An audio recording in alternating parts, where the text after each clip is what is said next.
ಕಿ ಜೈ. ಸತ್ಯವತಿ ಸುಮಂಗಲ ತಾಯಿ ಮಾತಾ ಕಿ ಜೈ. ಈ ಭೂಲೋಕದಲ್ಲಿ ಕಾಕವಿದ್ಯೆ ಹೆಚ್ಚಾದ ಕಾರಣ ನಾರಾಯಣ ನಾಮ ನಿಂತು ಹೋದಾಗ ಭೂದೇವಿ ತಲೆಯ ಮೇಲೆ ಪಾಪ ಹೆಚ್ಚಾದ ಕಾರಣ ಭೂದೇವಿಯು ವೈಕುಂಠಕ್ಕೆ ಹೋಗಿ ನಾರಾಯಣನಲ್ಲಿ ಬೇಡಿಕೊಳ್ಳುವುದನ್ನು ನೋಡೋಣ ಬನ್ನಿ.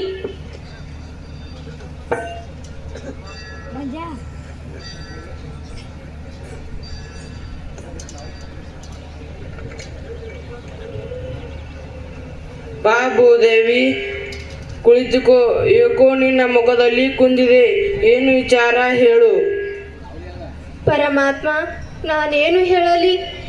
ಈ ಕಲಿಯುಗದಲ್ಲಿ ಕಲಿ ಪ್ರಭಾವದಿಂದ ಭೂಲೋಕದಲ್ಲಿ ಪಾಪ ಕರ್ಮ ಹೆಚ್ಚಾಗಿ ನನ್ನ ತಲೆ ಮೇಲೆ ಭಾರವಾಗಿದೆ. ನನ್ನ ಹೊತ್ತಂತ ಶೇಷನಿಗೂ ನಾನು ಭಾರವಾಗಿ ನಿಮ್ಮಲ್ಲಿಯೇ ಬಂದಿದ್ದೇನೆ ಸ್ವಾಮಿ. ಹೇಳು ದೇವಿ.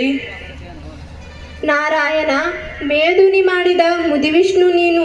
ನಿನ್ನ ಪ್ರೀತಿಯ ಶರಣರಿಗೂ ಸಾಧು ಸಂತರಿಗೂ ಘನ ಕುಲ ಜ್ಞಾನಿಗಳಿಗೂ ಆತ್ಮ ಸಾಕ್ಷಾತ್ಕಾರ ಉಳ್ಳವರಿಗೂ ಯಾವಾಗಲೂ ನಿನ್ನ ಚಿಂತನೆ ಮಾಡುವವರಿಗೂ ತ್ರಾಸಾಗುತ್ತಿದೆ ಸ್ವಾಮಿ. ನೀನು ಅದಕ್ಕಾಗಿ ಮತ್ತೊಮ್ಮೆ ಭೂಲೋಕದಲ್ಲಿ ಹುಟ್ಟಿ ನನ್ನ ತಲೆ ಮೇಲಿನ ಭಾರವನ್ನು ಇಳಿಸಬೇಕೆಂದು ನಿಮ್ಮಲ್ಲಿಯೇ ಬಂದಿದ್ದೇನೆ ಪರಮಾತ್ಮ. ಹೌದು ದೇವಿ, ನಿನ್ನ ಮನದ ಮಾತನ್ನು ನಾನು ಬಲ್ಲೆನು. ಈ ಕೆಲಸ ನನ್ನಿಂದಾಗದು ಭೂದೇವಿ. ಉಳಿದ 33 ಕೋಟಿ ದೇವಾದಿಗಳಲ್ಲಿ ಈ ಸಾರಿ ಯಾರನ್ನಾದರೂ ಕರೆದುಕೊಂಡು ಹೋಗು. ಹಾಗೆ ಹೇಳಬೇಡ ಶ್ರೀಹರಿ. ಈ ಕಾರ್ಯ ನಿಮ್ಮಿಂದಲ್ಲದೆ ಮತ್ಯಾರಿಂದಲೂ ಸಾಧ್ಯವಿಲ್ಲ. ಸೃಷ್ಟಿಕರ್ತ, ಲೋಕಪಾಲಕ, ಜೀವಿಗಳ ಕಲ್ಯಾಣಕರ್ತ, ಭಕ್ತವತ್ಸಲನಾದ ನೀನು ಹೀಗೆ ಹೇಳಿದರೆ ಈ ಲೋಕದ ಗತಿ ಏನು? ಇನ್ನು ನನ್ನ ಗತಿ ಏನು? ಶೇಷನ ಸತ್ಯ ಜೀವಿಗಳ ಕರೆಗೆ ಹೋಗೊಟ್ಟು ನನ್ನ ಮಾತು ಕೇಳು ನಾರಾಯಣ. ಈಗ ಅದಕ್ಕೆ ಸಮಯವಿಲ್ಲ. ನಾನು ಭೂಲೋಕಕ್ಕೆ ಬರಲು ಒಲ್ಲೆ. ಸಾಕಷ್ಟು ಭೂಲೋಕದಲ್ಲಿ ಹುಟ್ಟಿ ಬಹಳ ಕಷ್ಟಪಟ್ಟಿದ್ದೇನೆ. ಕೃಷ್ಣ ಅವತಾರದಲ್ಲಿಯೂ ಸಹ ಪೂರ್ಣ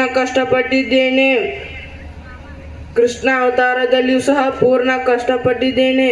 ಇನ್ನು ಈ ಕಲಿಯುಗದಲ್ಲಿ ನನ್ನ ಅವತಾರ ಆಗದೆಂದು ನಾನು ಕೃಷ್ಣ ಅವತಾರದಲ್ಲಿ ಹೇಳಿದ್ದೇನೆ. ಆದ ಕಾರಣ ನಾನು ಭೂಲೋಕಕ್ಕೆ ಬರಲು ಆಗದು. ನಾನು 10 ಅವತಾರಗಳಲ್ಲಿ ಹುಟ್ಟಿ ಬಹಳ ಕಷ್ಟಪಟ್ಟಿದ್ದೇನೆ. ನನ್ನಿಂದ ಆಗದು ದೇವಿ. ಹಾಗೆ ಎನ್ನಬೇಡ ಶ್ರೀಮನ್ನಾರಾಯಣ. ನೀನು ಇಷ್ಟು ಖಂಡಿತವಾಗಿ ಹೇಳಿದರೆ ನನ್ನ ಗತಿಯೇನು? ನನ್ನ ರೋದನೆ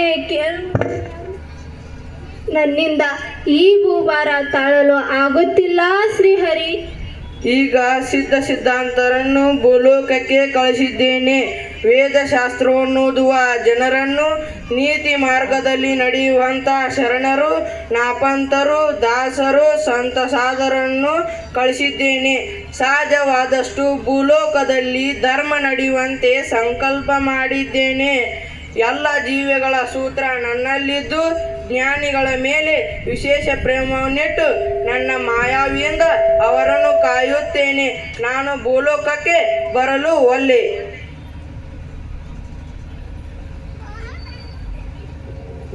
ವಿಷ್ಣು ಪರಮಾತ್ಮನಲ್ಲಿ ಭೂಲೋಕದಲ್ಲಿ ಅಧರ್ಮ ಹೆಚ್ಚಾದಾಗ ನಾನು ಭೂಲೋಕಕ್ಕೆ ಬರಲು ಒಲ್ಲೆ ಎಂದರು. ಆದ ಕಾರಣ ಮುಖ ಸನ್ನದು ಮಾಡಿ ನಿರಾಶದಿಂದ ಸ್ಮರಿಸುತ್ತಾ ಹೇಳುವಳು ಭೂದೇವಿ. ಶ್ರೀಹರಿ, ನಾನು ಹೋಗಿ ಬರುತ್ತೇನೆ. ಹೋಗಿ ಬಾ ಭೂದೇವಿ. ಭೂದೇವಿಯು ಕೈಲಾಸಕ್ಕೆ ಹೋಗುವರು. ಮುಂದೆ ಏನಾಗುವುದೆಂದು ನೋಡೋಣ ಬನ್ನಿ. ಶಿವನ ಸಭೆಗೆ ನಮಸ್ಕರಿಸಿದಾಗ ಶಿವನು ಸಿಂಹಾಸನದಿಂದ ಇಳಿದು ಭೂದೇವಿಯು ನಮಸ್ಕರಿಸುವರು.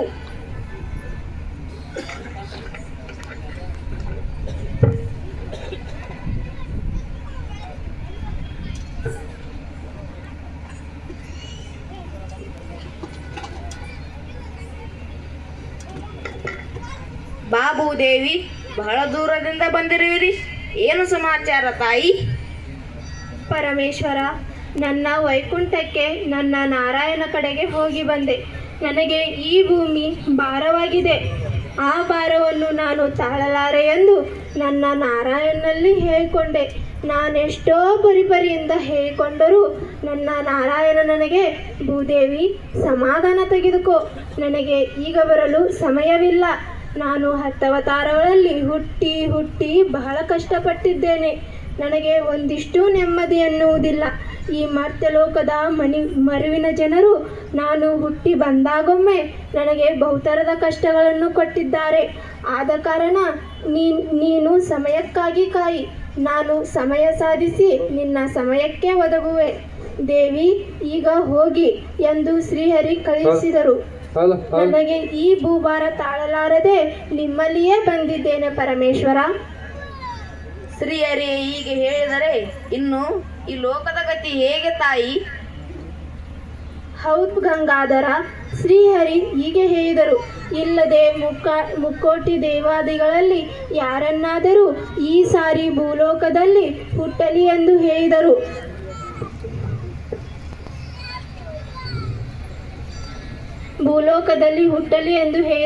ಚಂದ್ರಶೇಖರ, ಇನ್ನು ಈ ಲೋಕದ ಗತಿ ಹೇಗೆ?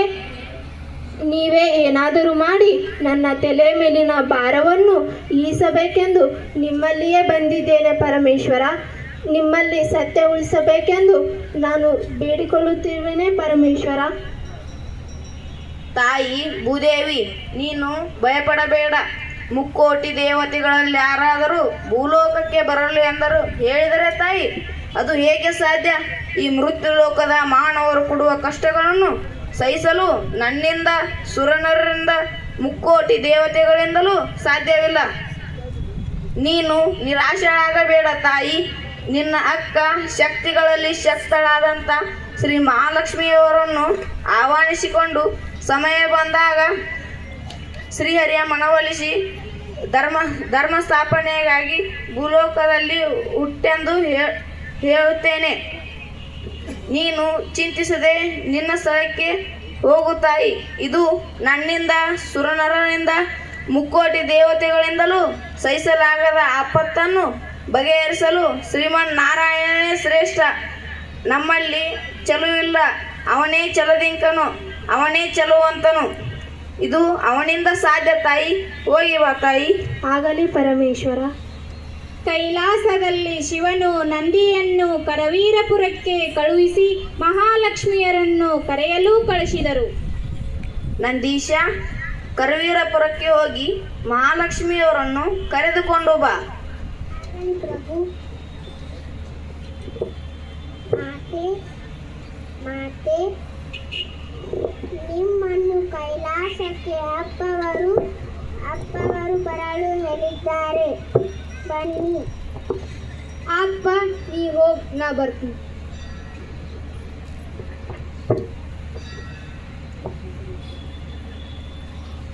ಕೈಲಾಸದಲ್ಲಿ ಶಿವನು ಭೂದೇವಿಯು ಕೈಲಾಸದಲ್ಲಿ ಶಿವನು ನಂದಿಯನ್ನು ಕರವೀರಪುರಕ್ಕೆ ಹೋಗುವ ಸನ್ನಿವೇಶ.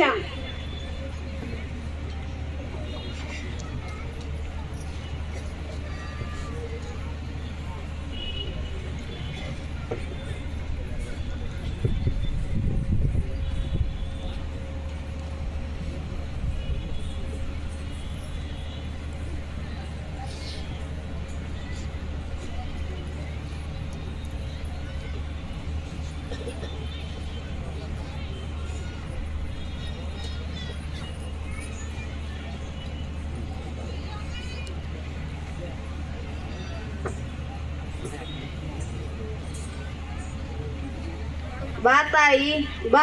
ನಾರಾಯಣಿ, ಕುಳಿತುಕೋ. ನೀವು ಕರವೀರಪುರಕ್ಕೆ ಹೋಗಿ ಬಹಳ ದಿನಗಳಾದವು.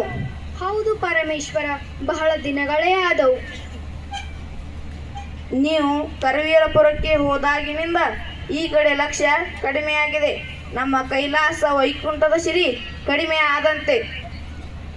ಲೋಕಮಾತೆ ಆದ ನೀವು ಬಂದದ್ದು ಬಹಳ ಸಂತೋಷವಾಯಿತು. ನೀವು ಸರಿಯಾದ ಸಮಯಕ್ಕೆ ಬಂದಿದ್ದೀರಿ ತಾಯಿ. ಬಹಳ ದಿನಗಳ ಹಿಂದೆ ಭೂದೇವಿಯು ನನ್ನ ಮುಂದೆ ದೂರ ನಿಕ್ಕಿದಳು.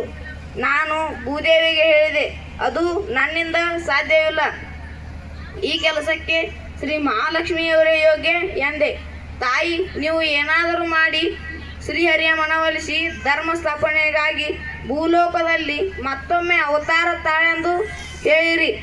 ನೀವು ಛಲ ಸಾಧಿಸಿ ಶ್ರೀಹರಿಯ ಮನವೊಲಿಸಿ ಭೂಲೋಕದಲ್ಲಿ ಅವತಾರ ತಾಳುವಂತೆ ಮಾಡಿರಿ. ಈ ಕಾರ್ಯ ನಿಮ್ಮ ಹೊರತು ಇನ್ಯಾರಿಂದಲೂ ಸಾಧ್ಯವಿಲ್ಲ. ನಿನ್ನ ವಲ್ಲಭ ನಿನ್ನ ಹರಿ ಅವನೇ ವಲ್ಲಭನು. ಅವನನ್ನು ಮನವೊಲಿಸಿ ಭೂಲೋಕದಲ್ಲಿ ಅವತಾರ ತಾಳಂತೂ ಮಾಡಿರಿ. ತಾಯಿ ಮಹಾಲಕ್ಷ್ಮಿ, ನೀವು ಸಪ್ತಸಾಗರದ ಮಡುವಿಗೆ ಹೋಗಿ ಲೋಕ ಕಲ್ಯಾಣಕ್ಕಾಗಿ ಈ ಕಾರ್ಯವನ್ನು ಮಾಡಿರಿ ಲೋಕಮಾತೆ. ಆಗಲಿ ಪರಮೇಶ್ವರ, ಈಗ ನಾನು ಹೋಗಿ ಬರುತ್ತೇನೆ. ನಿನ್ನ ಇಚ್ಛೆಯನ್ನು ಮೀರುವಂಥವನು ನನ್ನ ಸರಿಯಲ್ಲ. ಎಲ್ಲ ಭಕ್ತರ ಆಸೆಯ